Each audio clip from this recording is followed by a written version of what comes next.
Hi, everyone. I'm going to try this again. I was almost done with recording, but then I had an allergic coughing fit. So if my eyes look a little watery, it's not actually the topic.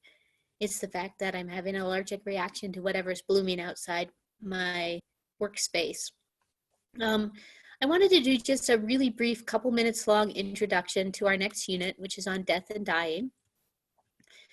And what I want to do on Monday when I see you again is two things. One is I want to talk about Judith Butler.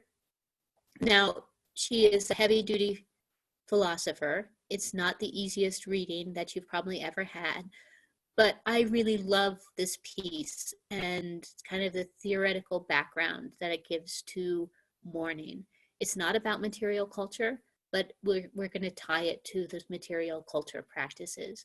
She wrote it shortly after September 11th, and I got the book of essays because I'm a Judith Butler fan very shortly after that. And it's in the old days when all of our department was in the same building and Lahaini was a lot more open.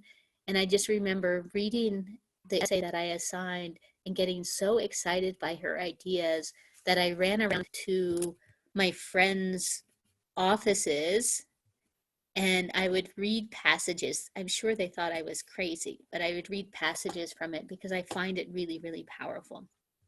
So don't worry if it's hard for you. We're going to talk through pieces of it as we go, but I want to start there. And then the next thing I want to do is talk about the material culture of mourning, start that conversation, because it is so varied, even in this country. I grew up in New England where things are more staid. It's part of that Congregationalist / Puritan past. The Puritans actually had restrictions on the material culture of mourning.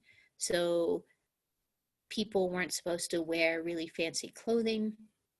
They weren't supposed to give away elaborate gifts. And even in the 19th century, when Puritanism really doesn't have as much of a hold and people start to get fancier and fancier to prove their status, even in mourning, they started to pass laws to prohibit some of the practices to make them more plain, right? My Jewish friends, if they adhere to their faith, when someone dies, they cover over the mirrors in their house, right? That's a very powerful material culture symbol. You think about in the 19th century in both England and the United States, people would make jewelry from the hair of the deceased.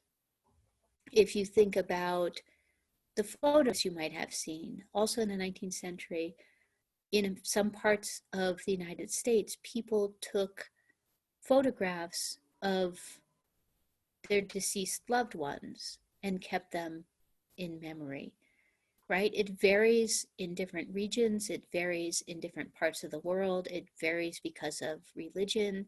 It might include wearing black, it might include wearing white, it might include covering your head, it might include these other practices that are tied to material culture. So part of what we're going to do on Monday is just to brainstorm some of those.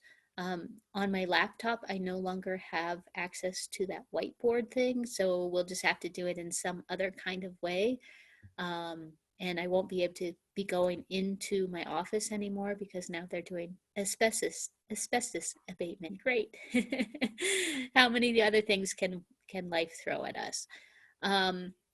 And so that's just a starting point. I may do another little lecture about some of the material culture practices in our country on around death. And of course, they vary again. Native Americans have particular ones. Latinx people have ones that are often tied to Catholicism. I don't know if I'll get that done or not, but that's one of the things that I'm thinking about. The last thing I want to say is I know many of you turned in your papers. I will be looking at those probably tomorrow and Monday. I should have those graded probably no later than Wednesday. So I'll see many of you via Zoom on Monday, and I hope you are having a really good weekend. Goodbye.